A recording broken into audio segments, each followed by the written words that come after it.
সামনে যখন আপনারা ইলেকশনে ভোট দেবেন প্রতারিত হবেন না। বিশেষত আমি আমাদের নারী বোনেদেরকে বলতেছি, যারা সরাসরি আসনে 100 কমিশন প্রস্তাব করেছে যে 100 আসনে সরাসরি আসনে নারী নেত্রী নারীরা সংসদে যাবে, 100 জন নারী সরাসরি ভোটের মধ্যে দিয়ে সংসদে যাবে।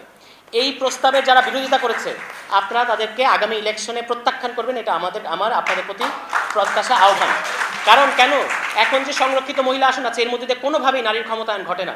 এটা হচ্ছে অমুকের খালা, তমুকের নানি, তমুকের চাচি আর মমতাজরা সংসদে চলে যায়, গিয়ে আমাদের জনগণের পয়সায় আমাদের প্রত্যেক মিনিটের জন্য এই সংসদে আমরা 2 লক্ষ করে টাকা দিই, এখানে গিয়ে তারা শেখ হাসিনার বন্দনা করে। এই ধরনের নারী সংসদ, এবং যারা পড়তে জানে না, রিডিং পড়তে জানে না, এই ধরনের সংরক্ষিত নারী আসন আমাদের দরকার নাই। সারা দেশে 100 জেলার 100 আসনের মধ্যে থেকে নারীরা নারীদের সাথে ফাইট করবে, মানে কম্পিট করবে, এবং সেখান থেকে নারীরা সরাসরি জনগণের ভোটে যাবে। তাহলে কিন্তু আর নেতা, এবং দেখেন দুইজন পুরুষ এমপিকে বা দুইজন পুরুষ নেতাকে কনভিন্স করে তারপরে সংরক্ষিত নারী আসনে সদস্যপদ পেতে হয়, এটা তো চরম অবমাননাকর, এটা থাকতে পারে না বাংলাদেশে। সুতরাং এই যে সরাসরি 100 আসনের যে কথাটা কমিশন বলেছে আমরা এটাকে সমর্থন করি, এনসিপির পক্ষ থেকে আমরা বলেছি এটা জরুরি, এটা দরকার। এইটা যারা বিরোধিতা করছে সেটা যে দলই হোক, আপনারা তাদেরকে আগামী ইলেকশনে ভোট বিপ্লবের মধ্য দিয়ে তাদেরকে প্রত্যাখ্যান করবেন, কারণ তারা নারী শক্তি বিরোধী।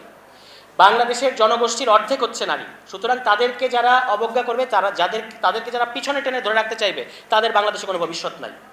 এবং আমার সর্বশেষ কথা, যেটা সংবিধান নিয়ে একটা কথা আমি বলতে চাইবো। এখন সংবিধান নিয়ে অনেক আলাপ উঠছে, আপনারা একটু নিশ্চয়ই বুঝতে পারেন এটা, যে সংবিধান শুধু বিশেষজ্ঞদের আলাপ না, সংবিধান আমাদের এই আম জনতার, আপনার আমার বিষয়। সুতরাং এটা আমাদেরকে বুঝতে হবে, আমাদেরকে এটা নিয়ে আলাপ করতে হবে। যারা বলে যে তুমি কি বুঝো সংবিধানের, তাকে বলবেন যে গেট লস্ট।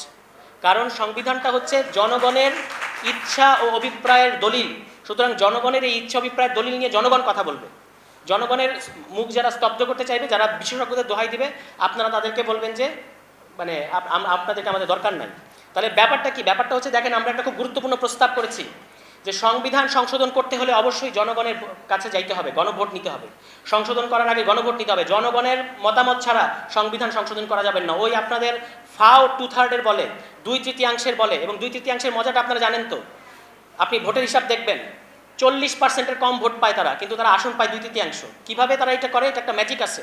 ধরেন চট্টগ্রাম অঞ্চলে একটা কোনো দলের, বিশেষ দলের ভোট বেশি, সে এখানে আসন বাড়িয়ে দেবে, আর যেখানে তার ভোট কম সেখানে আসন কমিয়ে দেবে। এভাবে তারা আসনের মার্ক পেয়েছে 2/3 পায়, কিন্তু ভোটের হিসাবে দেখবেন যে দল 2/3 পেয়েছে আসন, সে ভোট পাইছে 40%-এর কম।